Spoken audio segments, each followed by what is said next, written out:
নমস্কার। আজকে সিনেমা জগতের প্রচুর লোক আমার কাছে আসে,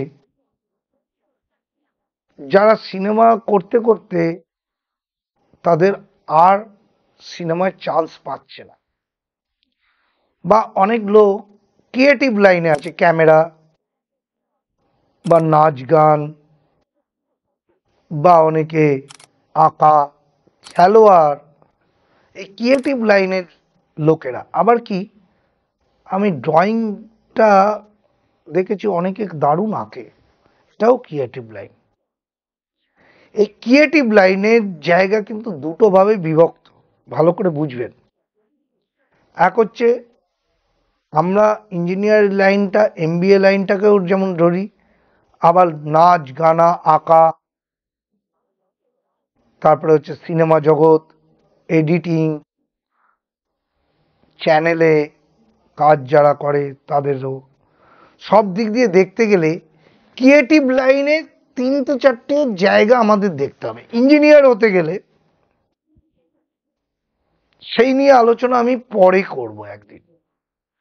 আজকে আমি যারা ক্যামেরা বা চলচ্চিত্রে বা যারা নাচ গানা লাইনে আছে তাদের কিভাবে উন্নতি হবে, তিনটে গ্রহকে বলবান হতে হবে। আজকে ফিল্ম স্টার অমিতাভ বচ্চনকে সবাই চেন, সেও কিন্তু হাতে স্টোন পড়ে আছে, আপনারা জানেন, আমি সেগুলো আর বললাম না। অনেক ফিল্ম স্টার, সালমান খানকে দেখেছেন ফিরোজা পড়ে আছে হাতে। ফিরোজাটা হচ্ছে সূক্ষ্ম গ্রহ, তাহলে বুঝতে পারছেন সে অত বড় নায়ক, সেও ফিরোজা পড়ে আছে। তাহলে এর থেকে আমরা কি বুঝতে পারি কেন ফিরোজা পড়লো?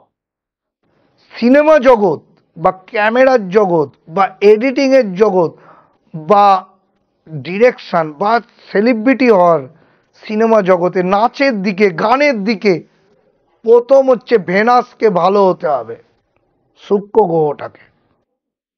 শুক্র হচ্ছে এর অধিপতি গ্রহ।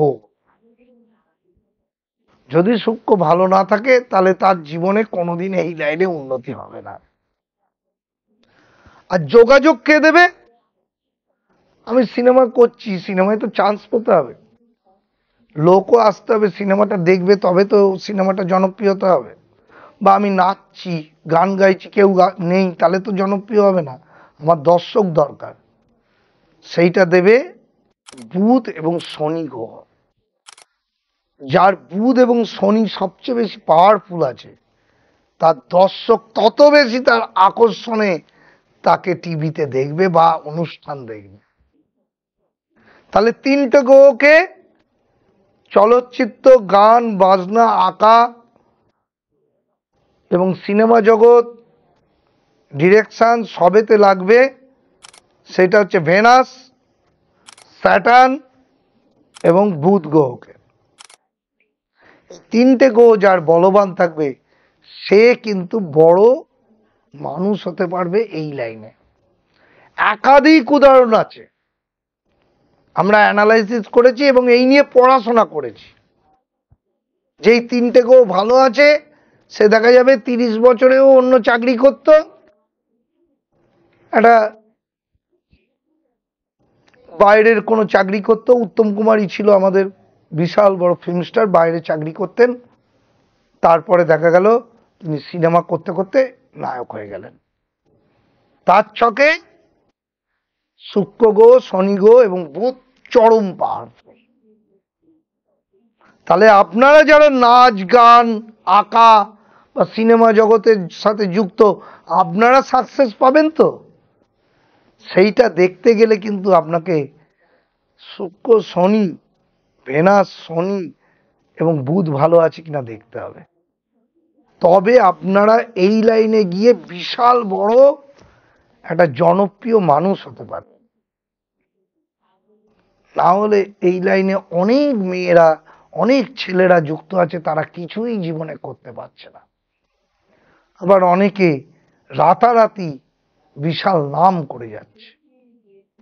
এগুলো জানতে গেলে আপনাকে বড় অ্যাস্ট্রোলজারের থেকে জেনে নিয়ে তারপরে আমি সেই লাইনে যখন আমি প্রচণ্ড পরিমাণে খাটবো এবং উন্নতির জন্য চেষ্টা করব, এমনিই আমার রাস্তাটা হয়ে যাবে। এমনি আমার সাকসেস হয়ে যাবে যদি শুক্র, শনি এবং বুধ আমার পাওয়ারফুল থাকে। সুতরাং এগুলো জেনে এইসব লাইনে এগোবো। আমাদের অনেক বাচ্চা মেয়েদের বা ছেলেদের ইচ্ছা আছে যে আমি বড় হয়ে বড় ফিল্ম স্টার হব, শাহরুখ খান হব, সলমান খান হব, অনেকেই বলে করিনা কাপুর হব, কিন্তু হওয়ার মতন যোগ আছে কি? বা কুমার শানু হব, আলকা আগ্নিক হব, অরিজিৎ সিং হব, কিন্তু তাদের জন্মছকে এইগুলো আছে, তাই তারা আজকে এত বড় পাওয়ারফুল লোক হয়েছে। তাই জন্মছকটাকে দেখিয়ে নিন যে আপনারাও একদিন এই লাইনে জীবনে উন্নতি করতে পারবেন কিনা। যদি থাকে সাকসেস পাবেনই, যদি না থাকে কোনোদিন সাকসেস পাবেন না। ছোট মোটো কাজ করে চালাতে হবে। অবশ্যই আমার কথাগুলো মনে রাখবেন। আমি আপনাদের পাশে সবসময় আছি। আমাদের আমার অনুষ্ঠান টিভিতে যেমন দেখছেন দেখবেন, সমস্ত চ্যানেলে দেখাচ্ছে, তার সাথে ইউটিউব চ্যানেলটা সাবস্ক্রাইব লাইক করবেন এবং সমস্ত মানুষকে জানিয়ে দেবেন যে আমার যে অনুষ্ঠানগুলো কতটা অ্যাস্ট্রোলজি সম্পর্কে জানা যায় এবং শিক্ষাগত অনুষ্ঠান হয় সেইটা জানিয়ে দেবেন এবং নিজেরাও শিখতে পারবেন। আজকে এই পর্যন্ত, সবাই ভালো থাকবেন।